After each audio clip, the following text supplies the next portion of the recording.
그저께 종려주일 우리가 함께 보내었습니다. 정말 사람들은 예수님께서 참 예루살렘에 오셨으니까 우선 엄청난 이렇게 메시아가 오셔서 로마의 식민지에서도 해방되고 모든 문제가 해결될 것 같은 그런 기대와 열망이 있었던 것 같습니다. 정말 열정적으로 이렇게 환영하면서 예수님을 맞아들였지만 예수님께서는 오히려 참 성전에서 눈물을 흘리시는 그런 모습을 보여주시죠. 저와 여러분이 기대하는 것과 우리 주님께서 이 역사를 이끌어 가시는 그 길은 참 다를 수 있겠다. 그런 생각을 하게 됩니다. 저와 여러분은 모든 것들이 형통하고 참 평안하고 아름다울 때 그때 정말로 이렇게 잘된 것처럼 생각을 하지만 한번 되돌아보면 안 그런 것 같지 않아요? 우리의 참 믿음은 풍족하고 풍성하고 넉넉할 때에 하나님 앞에 우리가 더 나아가게 되는 것이 아니라 고난의 때에 오히려 하나님 앞에 나아가게 되고 참 원하는 자리는 아니지만 그 자리에 서서 여기가 바로 내가 있어야 될 바로 그 자리였구나, 그것을 깨닫게 될 때도 참 많이 있는 것 같습니다. 지금 우리가 걱정하고 염려하고 있는 것들이 정말로 정당한 하나님 앞에서 십자가를 지신 우리 주님 앞에서 정말 정당한 근심 걱정이고 염려일지도 한번 되돌아보는 그런 고난 주간이 되었으면 정말 좋겠습니다. 한 주간의 참 여정을 돌아보면서 오늘 월요일인데요. 우리 예수님께서 베다니 나사로의 집, 그 마리아의 집을 떠나면서 무화과나무, 어떤 무화과나무예요? 이파리는 무성한데 열매는 찾을 수 없었던 그 무화과나무를 저주하신 그런 사건이 일어나게 되고, 그리고 성전에서 성전을 청결하게 하시는, 저는 청결하게 하신 사건이 아니고 늘 난동을 부리신 사건이라고 생각을 합니다. 그래서 성전을 뒤집어 엎으시는. 그런데 참 고난 종려주일에 워낙에 예수님을 향해서 열광하는 사람들이 많았기 때문에 이번에 성전에서 이렇게 난동을 부리시고 그 다음에 뒤집어 엎으실 때는 처음 요한복음에 등장하는 예수님의 사역에 초창기 했을 때는 이런 사람이 있어 이 정도 영향력이었다면 이번에는 굉장히 큰 파문을 일으키는 그런 영향력이 되었을 거다, 이런 생각을 해보게 됩니다. 그러니까 바리새파 사람들, 사두개파 사람들, 헤롯 땅 훨씬 더 긴장하게 되는 그런 참 날이 되었을 것이라고 우리 월요일을 생각해 볼 수 있을 것 같습니다. 이 고난주간 월요일은 우리 사람들이 권위의 날, 예수님께서 당신의 권위를 보여주신 날이다, 이렇게 제목을 붙인 경우가 많이 있습니다. 우리 이 고난주간 우리 월요일에 그러니까 있었던 그 예수님께서 무화과 나무를 저주하신 게 월요일 날 있었잖아요. 그런데 마가복음 11장 12절을 보면 이튿날 이렇게 돼 있습니다. 그러니까 아마 화요일 날 이른 아침에 이제 다시 이 예루살렘을 향해서 제자들과 함께 베다니에서 나오시면서 그때 예수님께서 저주하셨던 그 무화과 나무가 이 바짝 말라 있는 이 이튿날은 그날이 아니네요. 이 이튿날은 월요일 새벽이에요. 종려주일 다음 날 이튿날이에요. 그런데 13절 말씀을 우리가 함께 한번 읽어보도록 하겠습니다. 시작. 멀리서 잎이 무성한 무화과 나무를 보시고 혹시 그 나무에 열매가 있을까요? 가까이 가서 보셨는데 잎사귀 밖에는 아무것도 없었다. 무화과의 철이 아니었기 때문이다. 참 이 구절이 언제나 참 갈등이 되는 그런 구절이죠. 지금 예수님께서 배가 고프셨고 나오는 길에 무화과 나무를 보셨는데 잎사귀는 무성한 나무, 그런데 가까이 가서 열매를 찾으시는 예수님의 모습을 저와 여러분들이 보게 되는 거죠. 무화과의 철이 아닌데 예수님께서 그 땅에서 태어나서 사셨는데 그것을 모르실 리가 없지 않습니까? 이것은 예수님께서 지금 제자들에게 메시지를 전하고 있는 것이고 저와 여러분에게 메시지를 전하고 있는 그런 사건이라고 보는 것이 마땅할 것입니다. 무화과의 철이 아니니까 열매가 없는 겁니다. 그런데 예수님께서 그 나무에게 말씀하시는 거죠. 이제부터 영원히 내게서 열매를 따먹을 사람이 없을 것이다. 예수님께서 그렇게 저주를 하시는 사건이요. 그런데 그렇게 지나간 거예요. 지나가고 난 뒤에 월요일 하루가 흘렀는데 다음 날 아침에 20절 다음 날 화요일 날 아침에 다시 이렇게 베다니에서 나오시는 길에 이른 아침에 지나가다가 그 무화과 나무가 뿌리째 말라버린 것을 보게 된 거예요. 그래서 베드로가 깜짝 놀라면서 하는 이야기죠. 전날 일이 생각이 난 겁니다. 랍비님, 저것 좀 보십시오. 선생님이 저주하신 저 무화과 나무가 말라버렸습니다. 정말 놀라운 그런 사건이었죠. 그런데 그때 예수님께서 제자들에게 말씀하시는 그 말씀을 우리가 함께 기억을 했으면 좋겠습니다. 예수님께서 하나님을 믿어라. 하나님을 믿어라. 내가 진정으로 너에게 말한다. 누구든지 이 산 들어 번쩍 들려서 바다에 빠져라 하고 말하고 마음에 의심하지 않고 말한 대로 될 것을 믿으면 그대로 이루어질 것이다. 이렇게 예수님께서 말씀하시는 거예요. 하나님을 믿어라. 그리고 선포해라. 의심하지 않으면 그대로 이루어질 것이다. 이렇게 예수님께서 말씀하시는데 여러분 이 말이 그냥 말이 아니라는 것을 알 수가 있습니다. 하나님을 믿는 믿음으로 선포하는 그 말은 다른 말이 아니라 기도하는 말인 거죠. 그래서 예수님께서 이어서 내가 너희들에게 다시 말하는데 너희가 기도하면서 구하는 것은 무엇이든지 이미 그것을 받은 줄로 믿어라. 그리하면 너희에게 그대로 이루어질 것이다. 이렇게 말씀하시는 것을 보게 됩니다. 제가 오늘 이렇게 또 어제 이 말씀을 묵상하면서 이게 저한테는 늘 불편한 말씀이었습니다. 늘 불편한 말씀. 나에게 이렇게 믿음이 없는 것인가? 왜냐하면 이렇게 되어 있잖아요. 참 선포하고 믿으면 그대로 이루어질 것이다. 이렇게 예수님께서 약속하고 있고 그 다음에 또 너희들 받은 줄로 믿어라. 그러면 그대로 이루어질 것이다. 이렇게 말씀하고 있는데 사실은 이렇게 갸우뚱 갈등이 될 때가 없는 게 아니잖아요. 지금까지 참 이 말씀을 읽으면서 불편할 때가 없었던 것이 아니거든요. 그러면서 제가 한 가지 보게 된 것이 이게 예수님께서 무화과 나무를 저주하시고 그리고 하루의 시간이 지나고 난 뒤에 말라버린 것을 보게 되잖아요. 시간의 간격이 있지 않습니까? 그런데 저와 여러분은 너무나도 이 인스턴트 시대에 익숙해져 가지고 그냥 당장에 이루어지지 않으면 이 사이에 믿어라. 그리하면 이 사이에 시간이 간격이 있다는 것을 믿음으로 하나님을 믿는 믿음으로 선포해라. 그러면 이렇게 그대로 이루어질 것이다. 이렇게 이야기하실 때에 그 사이에 시간의 간격이 있다는 것을 저희들은 저 자신도 잘 받아들이지 않는 것 같아. 그런 생각을 하게 됩니다. 그래서 믿는 듯 하다가 중간에 포기하는 거죠. 에이, 안 되나 보다. 이런 말이 다 있어. 이건 말도 안 돼.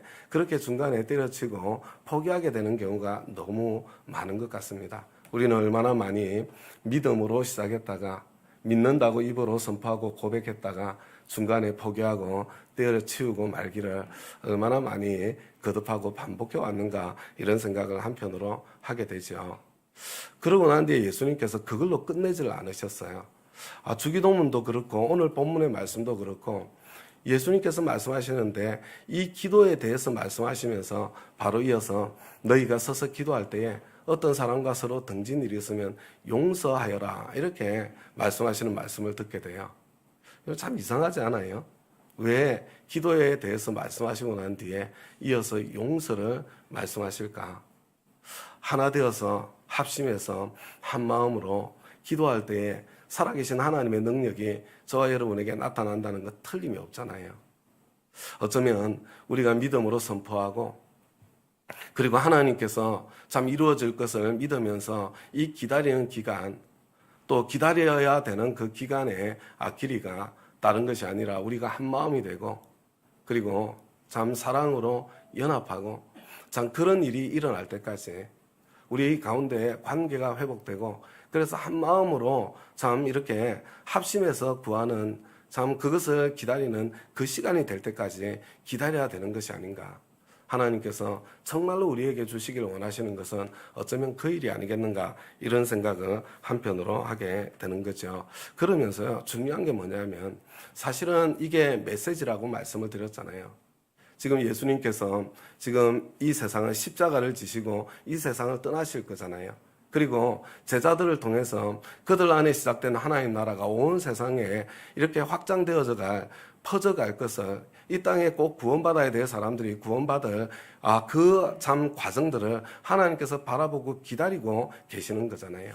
여러분, 그런데 우리가 참 지난 주간에 이 하나님의 도성을 살펴보면서 이 세상 나라와 하나님 나라는 정반대의 원리로 작동하고 있다는 것, 그것을 저와 여러분이 보지 않았습니까? 어거스틴에게 있어서 제일 중요한 것 중에 하나가 사랑의 질서입니다. 하나님이 계시고 그 다음에 인간이 있고 그 다음에 이 물질, 돈이 있는 거예요. 그런데 이 사랑의 질서는 우리가 하나님을 사랑하는데 돈도 사용되어지고 사람도 나 자신도 사용되어지는 이 나라가, 이게 하나님의 도성이거든요. 그래서 그것을 표현하기를 자기를 멸시하기까지 하나님을 사랑하는 나라, 이게 하나님의 도성이라고 그렇게 이야기를 하는 거잖아요. 예수님께서 그걸 생생하게 보여주셨죠. 내가 하나님을 사랑하는 길에 필요할 때는 십자가까지도 마다하지 않고 질 수 있는 그 나라, 나를 멸시하기까지 하나님을 사랑하는 나라, 이게 하나님 나라인데요. 세상 나라는 정반대로 거꾸로 가고 있거든요. 어떻게 해요? 하나님을 멸시하기까지 자기를 사랑하는 나라. 여러분, 이것만 해도 뒤집어진 세상인데 지금 솔직히 이 세상은 어떤 세상이에요? 하나님을 멸시하기까지 자기를 사랑하는 정도가 아니잖아요. 하나님을 멸시하기까지 돈을 사랑하는 나라잖아요. 나 자신을 멸시하기까지 돈을 사랑하는 나라잖아요. 이 돈이라는 것의 이 결국이 무엇인지 우리가 뻔히 이렇게 보면 이렇게 보일 것 같은데, 그럼에도 불구하고 아니야, 나는 얼마든지 돈을 더 잘 쓸 수 있어. 정말로 그래요? 우리는 스스로 자기를 너무 많이 속이잖아요. 나는 돈의 종이 되지 않고 돈의 노예가 되지 않고 돈의 주인이 될 것처럼 그렇게 늘 생각하지만, 정작 더 많은 돈을 갖게 되면 더 많은 돈을 갖게 될수록 점점 더 돈의 노예가 되어가고 있는 그런 인생을 살고 있지 않나요? 정말로 이 세상은 그렇게 작동하고 있거든요. 하나님을 멸시하기까지 자기를 사랑하고, 하나님을 멸시하기까지 돈을 사랑하고, 이 돈을 사랑하는 길에 자기를 해치면서까지 돈을 사랑하는, 이게 이 세상 나라잖아요. 이 세상 나라 한가운데에서 저와 여러분이 하나님 나라를 살면서, 그리고 그 같은 하나님 나라를 살 영혼을 구원하고 제자를 세우는 그런 삶을 사는 것인데, 이게 정말로 가능한 일이겠습니까? 이것은 무화과 철이 아닌데 열매를 보기를 원하시는 것 같은 불가능한 일 아닌가요?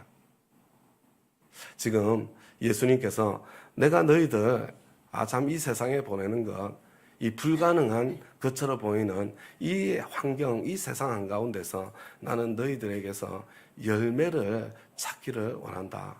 나는 열매를 보기를 원한다. 그것을 우리 주님께서 말씀하고 선포하고 있는 거잖아요.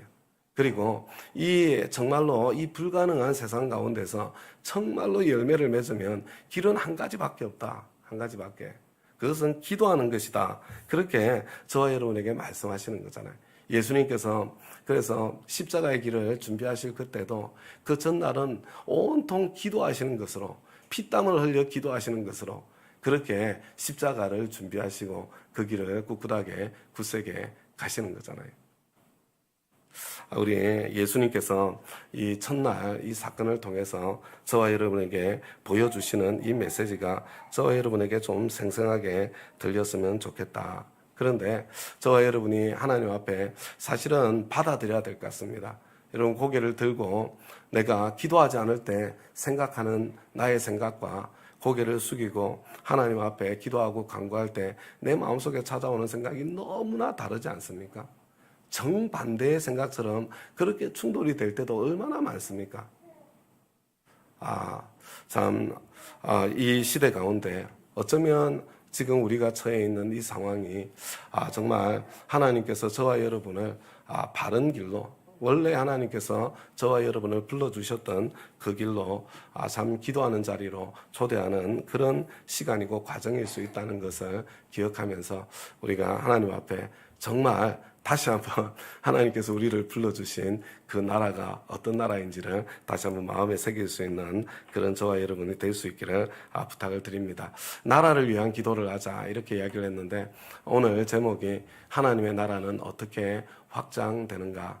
여러분, 그래서 이 하나님 나라 있잖아요. 자기를 멸시하기까지 하나님을 사랑하는 하나님의 나라는 여러분, 저와 여러분이 생각하는 것처럼 구호로 되는 게 아닙니다. 새를 모은다고 되는 것이 아니고요. 이건 새가 모아지지도 않는 거예요. 그것을 위해서 사람들을 모은다고 모아지겠습니까? 지금 막 이렇게 뭔가 이렇게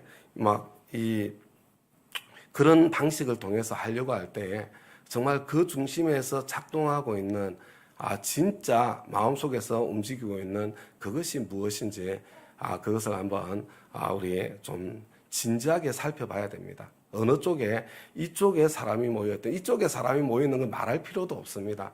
이래야 우리나라가 더 잘 된다.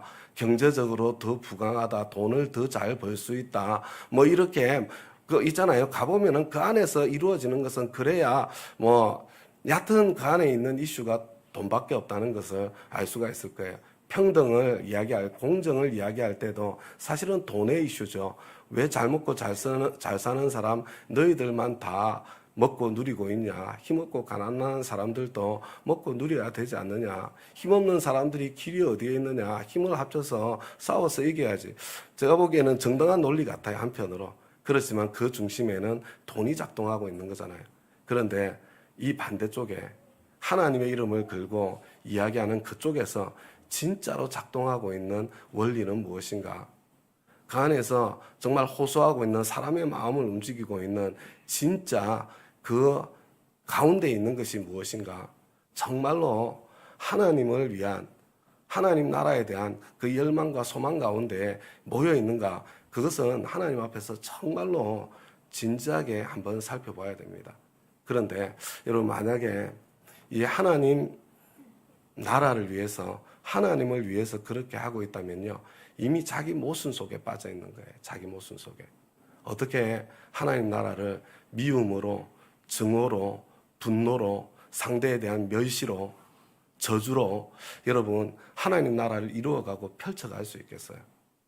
그것은 그 자체가 이미 아무리 내가 추구하고 있는 가치가 옳고 바르다고 하더라도 이미 그 자체가 자기 모순 속에 빠져서 무너질 수밖에 없는 그런 구조 속에 있다는 것을 좀 볼 수 있으면 좋겠습니다. 우리 마가복음 4장 30절 말씀인데요. 저와 여러분 함께 한번 읽어보겠습니다. 시작. 예수께서 또 말씀하셨다. 우리가 하나님 나라를 어떻게 비길까? 또는 무슨 비유로 그것을 나타낼까? 겨자 씨와 같으니 그것은 땅에 심을 때에는 세상에 있는 어떤 씨보다도 더 작다. 그러나 심고 나서 자라서 어떤 풀보다 더 큰 가지를 뻗어 공중의 새들이 그 그늘에 깃들일 수 있게 된다. 예수님께서 하나님 나라를 비유할 때 이 겨자씨 하나를 비유하셨잖아요. 이어서 마태복음을 보면 이어서 누룩에 비유하지 않습니까? 그죠? 너무 다르지 않아요? 폭력이나 무력이나 권력이나 힘이나 숫자나 이런 것들하고 너무 다르지 않나요? 하나님 나라는 그런 방식으로는 절대로 작동하지 않습니다. 하나님 나라는 겨자씨 하나처럼 그리고 또 누룩처럼 사실은 저와 여러분 한 사람 한 사람의 마음속에서 정말로 정말 뭐라고 이야기를 해야 될까요?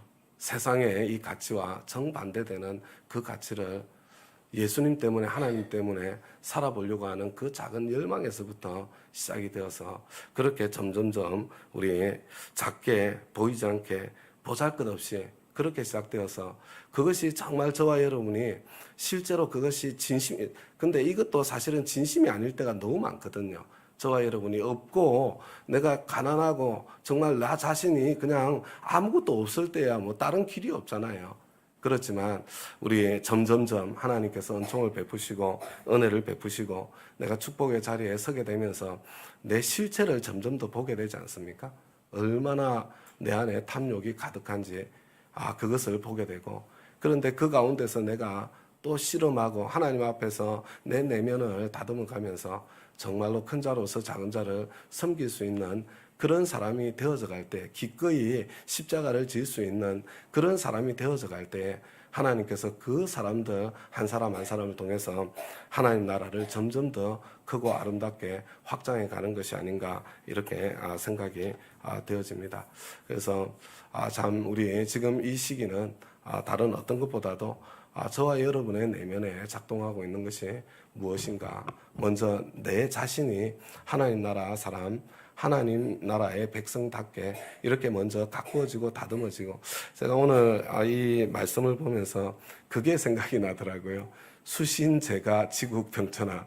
이거 뭐 성경에 있는 말씀은 아닌데, 세상 지혜도 그래, 먼저 나 자신에서부터, 집에서부터, 그 다음에 좀 나라를 참 바르게 하는 데서부터, 그 다음에 온 천하를 논할 수 있는 거지.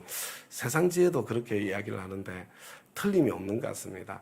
우리 다른 것이 아니라 먼저 목소리를 내가 높이기 전에 먼저 나 자신을 점검하고 돌아보고, 우리 집 안에서 하나님 나라가 좀 펼쳐지고 이루어질 수 있도록 좀 애쓰고, 그리고 우리 교회만큼은 적어도 그런 자리에 설 수 있도록 저와 여러분이 함께 노력하고, 그래서 궁극적으로는 참 사실은 계속해서 이렇게 반복해서 말씀드리는 것처럼 이렇게 보여서 좀 죄송한 마음도 들지만, 세상이 다 그 욕망 때문에, 사실은 욕망이 갈라놓는 거거든요. 이 갈갈이 갈라져 있다고 하더라도 우리 교회만큼은 안에서 서로 사랑하는 마음으로, 사연이 있어서 그런 거예요. 이쪽이든 저쪽이든 그 사연들을 품어주고 이해하고, 에이 말도 안 돼, 그게 무슨 말이 돼, 그게 아니라 좀 들어주고 경청해주고, 이쪽도 말도 안 돼, 그게 아니야, 그거 아니라 좀 들어주고 경청해주고, 그 가운데서 우리는 좀 하나 되는 그런 자리에 서 있을 수 있도록, 그리고 정말 세상에 답이 없을 때 교회가 답을 줄 수 있는 그 자리까지 갈 수 있게 되기를 기대하고 소망합니다. 이 시간에 우리 합심해서 나라를 위해서 계속 해왔던 것처럼 그렇게 기도를 할 텐데요. 우리 나라를 위해서 처음에 기도할 때는 우리 말씀의 응답에서 조금 더 기도했으면 좋겠습니다. 맞습니다, 주님. 참 이 불가능해 보이는, 한편으로는 이 나라의 상황도 불가능한 상황 속에서 하나가 되어야 되는 그런 상황인데, 여기에도 답은 기도밖에 없는 것을 보게 됩니다. 참 입으로는 외치지만 이 나라, 이 민족을 위해서 기도하지 못했던 죄를 회개합니다. 기도하겠습니다. 그런 마음으로 좀 나아갔으면 좋겠고요. 내가 겨자씨하늘처럼 누룩처럼 이렇게 이 하나님 나라가 확장되고 커져가는 것인데, 적어도 나에서부터 좀 나와 다른 생각을 가진 사람을 무시하고 미워하고 배척하고 밀어내는 것이 아니라, 좀 들어줄 줄 알고 대화할 줄 알고 좀 경청할 줄 알고 사연을 품어줄 줄 알고, 그리고 또 나의 이야기도 나눌 수 있는 그런 사람으로 좀 될 수 있도록 도와주십시오. 그래서 그런 모습이 점점 더 이 공동체 안에서 자라갈 수 있도록 은혜를 베풀어 주십시오. 그런 마음으로 기도해 주시고요. 이어서 기도할 때 나라를 위해서 지금까지 계속해서 기도해 왔던 그 기도 제목을 가지고 우리 한 10분 정도는 음악을 좀 크게 키워놓고요. 우리 합심해서 좀 함께 소리를 내어서 기도하고, 그 다음에는 자유롭게 그렇게 기도하는 시간을 갖도록 하겠습니다. 우리 주여 한번 부르고 기도하겠습니다. 주여!